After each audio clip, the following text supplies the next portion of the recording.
তো আমরা যদি দেখি যে আহলে বাইত আলাইহিস সালামের ফজিলত, তাহলে আমরা আহলে বাইত আলাইহিস সালামের থেকে নিকট হতে পারবো আর চিনতে পারবো। প্রকৃত সে মুখে বলা নয়, প্রকৃত আমরা চিনতে পারবো এবং তার সাথে সাথে আহলে বাইত আলাইহিস সালামের ইত্তেবা অনুসরণ করার জন্য আমরা এগিয়ে আসবো। আসল জিনিস ইত্তেবা অনুসরণ করা, কারণ মুহাম্মদ সাল্লাল্লাহু আলাইহি সাল্লামকে তো সাদিক কুফারও মানত, মুহাম্মদ সাল্লাল্লাহু আলাইহি সাল্লামকে তো আমিন মুশরিকও মানত। মুহাম্মদ সাল্লাল্লাহু আলাইহি সাল্লামকে সঠিক বিচারক হিসেবে যে উনি খুব সুন্দর বিচার করে, উনি খুব ভালো ব্যক্তি, সৎ ব্যক্তি, আমিন ব্যক্তি, এই কথা মুশরিকরাও মানত, কুফাররাও মানত। যারা মুহাম্মদ সাল্লাল্লাহু আলাইহি সাল্লামের রাসূল রিসালাতের উপরে ঈমান নিয়ে আসেনি তারাও মানত। শুধু মানলে হবে না, ভালো বললে হবে না। যে ব্যক্তি মুহাম্মদ সাল্লাল্লাহু আলাইহি সাল্লামের উপরে ঈমান নিয়ে এসেছে যে মুহাম্মদ সাল্লাল্লাহু আলাইহি ওয়া আলিহি ওয়াসাল্লাম আল্লাহর রাসূল প্রেরিত, তারাই নাজাত পাবে। এই নয় কাফির বলছে যে মুহাম্মদ সাল্লাল্লাহু আলাইহি সাল্লাম কি আমিন, ওনার কাছে কিছু যদি রাখা হয় তো সেই জিনিসটা উনি ফিরিয়ে দিবেন। উনি সাদিক, এত সত্যবাদী, উনি মিথ্যা কথাই বলেন না। এই প্রশংসা এক অপরের আমরা করতে থাকি, যে আমাদের যুগেও আছে। এক ব্যক্তি আছে, মনে করেন আমাদের সমাজে, আমাদের পরিবেশে, আমাদের পাড়ায়, আমাদের অঞ্চলে এমন ব্যক্তি অনেক আছে যারা ধর্ম আলাদা কিন্তু ব্যক্তিগত হিসেবে মানুষটা খুব ভালো। তো আমরা বলি এই ব্যক্তিটা খুব সৎ ব্যক্তি, মিথ্যা কথা বলে না, অনেক দান করে, মানুষের পাশে দাঁড়ায়, এ মানুষের সেবা করে, সমাজের অনেক কাজ করে, এ মানুষের বাচ্চাদের শিক্ষার জন্য কত এগিয়ে আসে, এই ব্যক্তি অনেক ভালো। কিন্তু এই যে ভালো কাজ করছে এটা তার প্রশংসা হচ্ছে, ঠিক আছে, কিন্তু এই কাজ আমি ও আপনি কি ইবাদত বলতে পারবো যদি সে আল্লাহর উপরে ঈমান না নিয়ে আসে? ততক্ষণ পর্যন্ত আমরা বলতে পারছি না, এবং কোন ব্যক্তি বলতে পারবে না কি এই কাজ ইবাদত। কারণ সবাই জানবে ইবাদত এই কাজ তখনই হবে যখন সেই ব্যক্তি আল্লাহকে এক মেনে এটা করবে, তখন এটা ইবাদত হবে। আর আল্লাহকে এক না মেনে করছে তো সেই ব্যক্তির এই কাজ ভালো কাজ তো আছে, কিন্তু এই কাজ ইবাদতে শামিল হবে না। অর্থাৎ এই কাজ ইবাদতে শামিল করতে গেলে আল্লাহকে এক মেনে করতে হবে। তারপরে আল্লাহর রাসূলকে, আল্লাহর রাসূল হযরত মুহাম্মদ মুস্তাফা সাল্লাল্লাহু আলাইহি সাল্লামকে রাসূল মেনে করতে হবে। তারপরে আলী ইবনে আবি তালিব আলাইহিস সালামকে আল্লাহর ওলি এবং রাসূলের ওয়াসি, রাসূলের পরে বিনা কোনো সময় ব্যবধানকালে ওনার প্রতিনিধি, খলিফা, এর মাঝখানে কোনো গ্যাপ নেই, তাহলে আমরা বলবো কি হ্যাঁ এই ব্যক্তি ঈমানদার ব্যক্তি, মুমিন ব্যক্তি।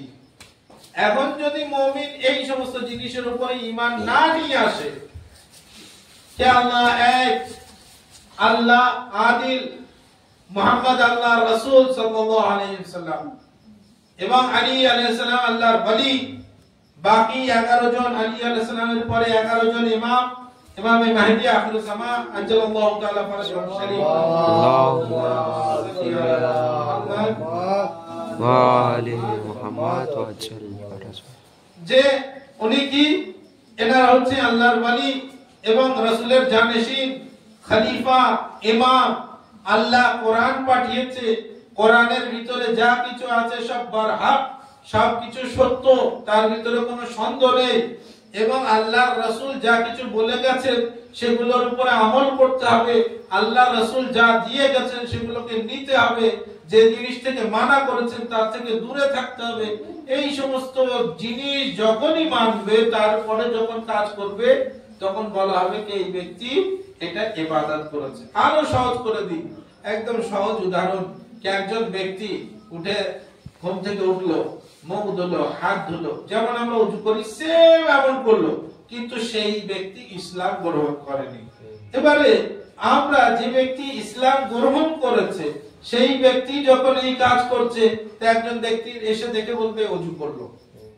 কিন্তু যে ব্যক্তি ইসলামকে গ্রহণ করেনি এবং ইসলাম গ্রহণ করে না, সেই ব্যক্তির এই কর্ম ওযু করলে যে সওয়াব, সেই সওয়াব আর পাচ্ছে না। ওযু করলে যে সওয়াব সেটা পাচ্ছে না, কিন্তু ওযু করলে যে ফায়দা সেটা পাবে। মানে দুনিয়াবি ফায়দা, একটা যে দুনিয়াবি ফায়দা হয় সেটা সবাই পাবে। কারণ ওযু করলে দেখা যাচ্ছে কি নাকে পানি দিলে নাক পরিষ্কার, মুখে পানি দিলে মুখ পরিষ্কার হয়ে যাচ্ছে, তো এই সমস্ত ফায়দা তো সে পাচ্ছে। কিন্তু এর কারণে এ তো দুনিয়াবি ফায়দা হচ্ছে, এর সাথে সাথে একটা উখরাবি ফায়দা, আখিরাতের ফায়দা, সেটা হচ্ছে সওয়াব। সেই সওয়াব যে আল্লাহ রেখেছে, সেই সওয়াব ততক্ষণ পর্যন্ত পাবে না যতক্ষণ না এর ঈমান আল্লাহর উপরে থাকবে। ঠিক তেমনি একজন ব্যক্তি দাঁড়িয়ে আছে, সেই ব্যক্তি কখনো উঠছে, একবার দুরূদ শরীফ পড়েন মুহাম্মদ ওয়া আলিহি সাল্লি আলা মুহাম্মদ ওয়া আলি মুহাম্মদ ওয়া সাল্লিম। একজন ব্যক্তি দাঁড়িয়ে আছে, সেই ব্যক্তি কখনো নিজের হাঁটুতে হাত দিয়ে মাথা নিচু করে আছে এবং কখনো সিজদায় যাচ্ছে, এমন অবস্থায় যেমন আমরা নামাজ পড়ি, কিন্তু সেই ব্যক্তি আল্লাহকে মানে না। তাহলে আমরা বলবো না যে ওই ব্যক্তি নামাজ পড়ছে। ওই ব্যক্তি যে কাজ করছে সেটা আলাদা জিনিস। দুনিয়ায় যে আমরা যেমন ভাবে যে পজিশনে থাকি, আমরা শোবার সময়, খাবার সময়, বসার সময়, যে কোনো সময়, কিন্তু যখন সিজদার সময় যে পজিশনে আমরা থাকি, আমাদের পুরো যে ব্লাডটা বারবার রাউন্ড করে যায় মাথার ভিতর থেকে নিয়ে, মানে শিরাগুলোর ভিতর থেকে, এই রকম পজিশনে অন্য সময় রক্ত রাউন্ড হয় না পুরো এতে শরীরে, মাথায় পৌঁছাতে অনেক অসুবিধা, আমরা যে কোনো পজিশনে থাকি। কিন্তু সিজদার পজিশনে যখন থাকি যেমন হয় তেমন হয় না। কিন্তু যে ব্যক্তি ঈমান নিয়ে আসেনি ওরকম সিজদার পজিশনে আছে, তার এই ফায়দা তো হচ্ছে, কিন্তু উখরাবি ফায়দা সে পাবে না, আল্লাহর কাছ থেকে কোনো সওয়াব পাবে না। সওয়াবের জন্য প্রয়োজন কি? আল্লাহর উপরে ঈমান নিয়ে আসা, আল্লাহ যা কিছু নাযিল করেছেন তার উপরে ঈমান নিয়ে আসা। এর পরে সে উখরাবি সওয়াব পাবে, উখরাবি ফায়দা পাবে, আখিরাতের ফায়দা পাবে, তার আগে পাচ্ছে না। ঠিক তেমনি আহলে বাইত আলাইহিস সালামকে আমি যদি ভালো বলি, তিনি সত্যবাদী, তিনি অনেক নেক, তাদের মতন মানুষ হয় না, তিনি খুব ভালো মানুষ ছিল, তো এই সমস্ত জিনিস শুধুমাত্র না আমার দুনিয়ায় যে আমি ভালো বলছি একটা সমাজে, যেমন অন্য কোন ফিরকার কোন ব্যক্তি যখন আমাদের, আমি যে উদাহরণ দিলাম যে একজন ব্যক্তি খুব দান করে, মানুষের সেবা করে, সবকিছু করে, যেমন তার প্রশংসা, তেমন এই আহলে বাইত আলাইহিস সালামের প্রশংসা। কিন্তু যতক্ষণ না আহলে বাইতের মারিফত রেখে এই প্রশংসা করবে, ততক্ষণ এই প্রশংসা ইবাদতে বদলাবে না। অর্থাৎ আরো নিকটে আসি, কে যতক্ষণ না এই 12 ইমামের ইত্তেবা করবে, কে 12 ইমামকে ইমাম হিসেবে মানবে, 12 ইমামকে হুজ্জত হিসেবে মানবে, 12 ইমামকে খোদার হুজ্জত হিসেবে না মানবে, যতক্ষণ না হুজ্জতে খোদা হিসেবে না মানছে, ইমাম বানানো হচ্ছে আল্লাহর তরফ থেকে, আল্লাহ বানিয়েছে, এই ইমাম হিসেবে যতক্ষণ না মানবে, ততক্ষণ প্রশংসা এমনি সাধারণ প্রশংসা হবে, এই ইবাদতে পরিণত হবে না। তারপরে যখন কোন ব্যক্তি ইমামকে ইমাম মেনে তার কথার উপরে আমল করবে, তখন হবে ইমামের মুহিব, ইমামের চাহনেওয়ালা, প্রকৃত। আর যদি না হয় তাহলে ইমামের চাহনেওয়ালা প্রকৃত নয়। এমনি যেমন সাধারণ ব্যক্তি এক অপরের প্রশংসা করে, এরকমই আমাদের সমাজে আমরা সকলেই জানি, কোন যদি ব্যক্তি দান খায়রাত করে, ভালো কাজ করে, মিথ্যা কথা না বলে, সেই ব্যক্তির প্রশংসা সবাই করে, চাই সে যে মাযহাবের যে ফিরকার হোক না কেন।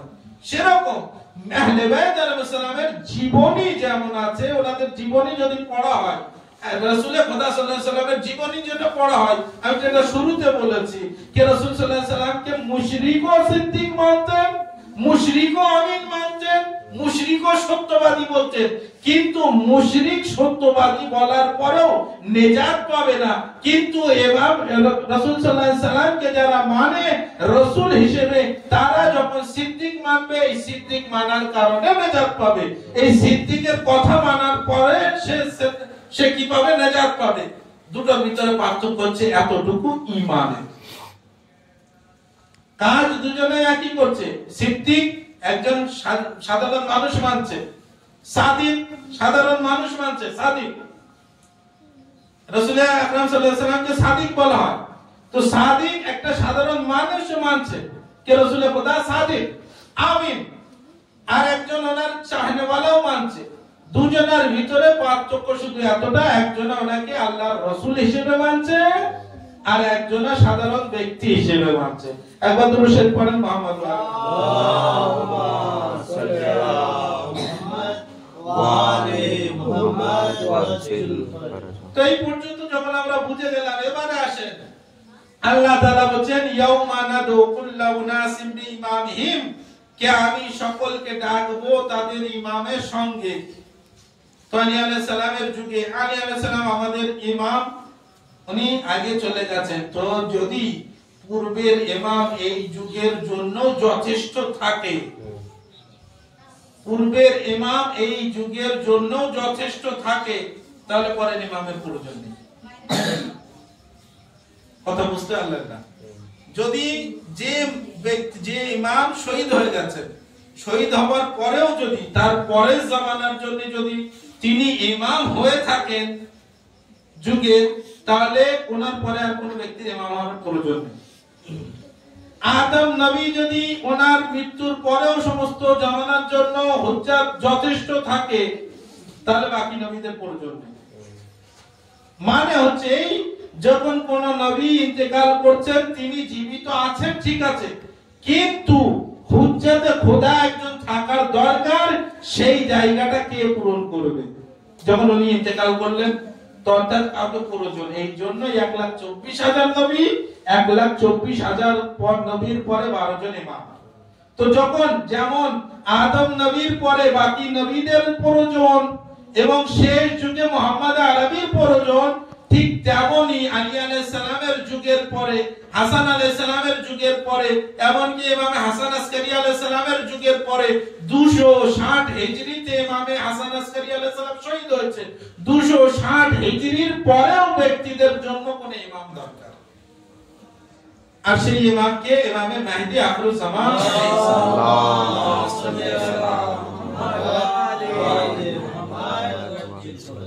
ওই ইমাম আমাদের তাবশ ইমাম, শেষ ইমাম, উনি ইমাম। এখন যে ব্যক্তি ইমাম হবে, ইমামের বৈশিষ্ট্য কি? কে কি ইমামের মানা করছে? যারা যেমন ইমামকে মানে তারা তেমন করবে। আপনি কি মানা করছেন, আপনি কেমন ইমামকে মানেন, সেই বৈশিষ্ট্য আমাদের জানা দরকার। বৈশিষ্ট্য যদি না জানি, কোন ব্যক্তি এসে বলবে আমি ইমাম, আপনি আমি বৈশিষ্ট্য জানলাম না ইমামের, সঙ্গে সঙ্গে আমারও আপনার মানতে বাধ্য হতে হবে। যখন ইমাম বলছে দাবি করছে, তাহলে ইমাম মেনে নিতে হবে। আর না হলে যদি আপনি ইমামকে জানতে চান, তো ইমামের বৈশিষ্ট্য কি জানতে হবে, ইমাম কেমন হবে। বাচ্চাদের মাত্রে পড়ানো হয়, আলহামদুলিল্লাহ বাচ্চারা পড়ছে, আলহামদুলিল্লাহ খুব ভালো, আল্লাহ এদেরকে সহি সালামত রাখুন। ইমামের বৈশিষ্ট্য হওয়া দরকার কি ইমাম দুনিয়ার কোন মানুষ থেকে জ্ঞান নেবেন না। যদি কোন ব্যক্তি দুনিয়ার কোন মানুষের সামনে জানুয়ে আদব তাই করে, মানে শিক্ষার জন্য যদি বসে যায়, তার মানে সে হলো আফজাল, ইনি হলো মাফজুল, মানে তিনি হলেন উত্তম, ইনি হলেন ওনার থেকে কম, মানে তিনি হলেন শিক্ষক, ইনি হলেন ছাত্র। তো ছাত্র শিক্ষকের ইমাম কি করে? দ্বিতীয়, যদি আরো বুঝতে চাই, তাহলে ইমাম যিনি হবেন, তিনি যদি কোন নন মুসলিমের কাছ থেকে শিক্ষা নেয়, কোন নন মুসলিমের কাছ থেকে শিক্ষা নেয়, তাহলে সে বলবে তোমার সমাজে তোমার ধর্মের ইমাম কেমন, যে আমার ধর্মের ব্যক্তির কাছ থেকে, একটা সাধারণ নরমাল ব্যক্তির কাছ থেকে শিক্ষা নিচ্ছে। তাহলে আমি তোমার ধর্ম কি করে কবুল করি, যে আমার ধর্মের সাধারণ ব্যক্তি, যাকে কিছুই মনে করি না, একটা সিম্পল সাধারণ মানুষ, তার কাছ থেকে জ্ঞান নিচ্ছে, আর সে তোমার ধর্মের ইমাম হতে পারে, তো তোমার ধর্মের থেকে আমার ধর্ম মূল্য উচ্চ, তার মর্যাদা বেশি। কারণ আমার ধর্মের যে নিচু লেভেলের ব্যক্তি, সেই ব্যক্তি তোমার ধর্মের ইমামের শিক্ষক। এখন যদি বলি, আমরা বড় গর্ব করে বলি না, যে আমাদের ইমাম অন্যদের ইমামের শিক্ষক। আমরা গর্ব করে বলি, কি বলি, যে বাকি যে সমাজের ইমাম আমাদের ইমামের ছাত্র। এবারে যদি আমি কাউকে এমন ইমাম মেনে নেই, সেও আমাকে বলবে। তো যখন আমার ঘর কাছে, তো আমার কি দরকার অন্য ঘরে ঢিল মারা? আমার ঘর কাছের ঘর, আমি অন্য ঘরে ঢিল মারলে সেও যখন মারবে আমার কাছের ঘর ভেঙে চুর মারবে। তাহলে আমার আকীদা যদি এমন হয় যে আমার ইমাম সাধারণ মানুষের কাছ থেকে শিক্ষা নেবে, তাহলে আমি কেন গর্ব করে বলছি আমার ইমামের কাছ থেকে যে শিক্ষা নিয়েছে অন্য ধর্মের অন্য ফিরকার ইমাম হয়ে যাচ্ছে? তাহলে গর্ব করার কোনো প্রয়োজন নেই। আর যদি গর্ব করে থাকো, তাহলে এমন কি ইমাম মানলে হবে না যে অন্যর কাছ থেকে শিক্ষা নিচ্ছে, কোন সাধারণ ব্যক্তির কাছ থেকে? তাহলে ইমাম যিনি হবেন প্রথম, তিনি কোন সাধারণ মানুষ কাছ থেকে শিক্ষা নেবেন না। দ্বিতীয়, ইমামকে মাসুম হওয়া দরকার। যদি ইমাম মাসুম না হয়, তাহলে ইমামের ভিতরে ভুল হবে। আর যখন ইমাম ভুল করবে, ইমামের ইত্তেবা আপনার জন্য ওয়াজিব, আমার জন্য ওয়াজিব। ইমাম যিনি যেমন করবেন আমি করব। ইমাম ভুল করেছেন, আমি ভুল করেছি। আল্লাহকে আমাদের দিনে বিচার হচ্ছে, সবারই বিচার। এ অমুক তুমি কেন ভুল করেছিলে? আমার ইমাম ভুল করেছিল, তা আমি এমন ভুল করেছিলাম, শাস্তি দেওয়া হবে। আল্লাহ আপনি শাস্তি কেন দিবেন আমাকে? আপনি তো বলেছেন ইমামের ইত্তেবা করতে, আমি ইমামের ইত্তেবা করেছি। সেই ইমাম যদি ভুল করে, তো আমি কি করব? এতে তো আমার কোনো কসুর নেই, আমার কোনো দোষ নেই, তাহলে শাস্তির কোনো প্রশ্নই নেই। তো এখানে আপনি বলেন যদি ইমাম ভুল করতে থাকে, তাহলে দিনে কিছু বাঁচবে? বাচ্চাদের পড়ানো হয় ইমাম মাসুম কেন হয়, ইমামের প্রয়োজন কেন মাসুম হওয়া? বাচ্চারা পড়ে কারণ কে যদি মাসুম না হয়, তো পুরো সমস্ত ধর্ম বরবাদ হয়ে যাবে, কারণ ইমামের দ্বারা ভুল হয়ে যাবে। আর যখনই ভুল হবে, তখন বরবাদ হয়ে যাবে, উদ্দেশ্য তখন খারাপ হবে। ওই জন্য মাসুম হওয়া দরকার। মাসুম হলে কি হবে? উনি কোনো ভুল করবেন না। যখনই ভুল করবেন না, তখনই তার ইত্তেবা করা যায়, যিনি ভুল করেন না। আর নাহলে অন্য ব্যক্তির ইত্তেবা করা যায় না। কথা শোনা যায়, কেউ ওনার কথা ভালো লেগেছে শুনে নিলাম, আবার হয়তো এমন কথা বলেছে ভালো নয়, শুনলাম না। ইত্তেবা যখন হবে, তখন যা কিছু করবেন, যা কিছু বলবেন, সব আমাদের মানা প্রয়োজন হয়ে যাবে, তার ভিতরে কোনো ত্রুটি থাকবে না। তো যদি ইত্তেবা করতে হয়, তাহলে মাসুমের করতে হবে ইত্তেবা। ওই জন্য ইমামকে কেমন হওয়া দরকার? শিক্ষা কোন দুনিয়ার মানুষের কাছ থেকে নেবেন না। দ্বিতীয়, মাসুম হওয়া দরকার, গায়ের মাসুম নয়। তৃতীয়, সুজা হওয়া দরকার, বাহাদুর হওয়া দরকার, ভীতু নয়, সুজা হওয়া দরকার। তাহলে মাসুম হওয়া দরকার এবং জ্ঞানী হওয়া দরকার, নিজের যুগের সব থেকে শ্রেষ্ঠ, এক কথায় বলতে গেলে সমস্ত গুণে শ্রেষ্ঠ হওয়া দরকার, সমস্ত গুণে শ্রেষ্ঠ হওয়া দরকার। এখন একটা প্রশ্ন, কে মাওলা আব্বাস আলাইহিস সালামের সুজাত অনেক বয়ান করা হয়, একটা ভুল ধারণা আমি ভেঙে দিচ্ছি। মাওলা আব্বাস আলাইহিস সালাম অনেক সুজা, এতে কোনো সন্দেহ নেই, এতে কোনো সন্দেহ নেই, উনি অনেক বাহাদুর, এটা কোনো সন্দেহ নেই। কিন্তু ইমামে হোসেন আলাইহিস সালামের থেকে বাহাদুর মনে করা, এটা ভুল। মাওলা আব্বাসকে ইমামে হোসেন আলাইহিস সালামের থেকে বেশি বাহাদুর মনে করা, এটা ভুল। কারণ ইমামে হোসেন আলাইহিস সালামের যুগে ইমামে হোসেন আলাইহিস সালামের থেকে বাহাদুর কেউ ছিলেন। আব্বাস আলাইহিস সালাম বাহাদুর, অনেক ক্ষমতা, অনেক সুজা বান্দা আল্লাহ। ওনার স্থান, মর্যাদা, ফজিলাত আমাদের মাথার উপরে ওনার পায়ের ধুলোর যোগ্য নয়। ওনার স্থান অনেক বেশি, উনি অনেক বাহাদুর, কিন্তু ইমামে হোসেন আলাইহিস সালামের মতন নয়, ওনার থেকে বেশি নয়। এটা আমাদের মাথায় রাখতে হবে। আমাদের আকীদা, বিশ্বাস জানতে হবে। কি না যদি জানি, তাহলে যে কোনো ব্যক্তি এসে বলবে আমি ইমাম, আর তাকে ইমাম আর যখনই জানবো বৈশিষ্ট্য এরকম ইমামের, তখন এই যে ব্যক্তি দাবি করছে এই ব্যক্তিকে এই বৈশিষ্ট্যের ভিতরে আছে কিনা, এই কোয়ালিটি এর ভিতরে পাওয়া যায় কিনা, তারপরে আমরা তাকে মেনে নিব, আর নাহলে মানবো না।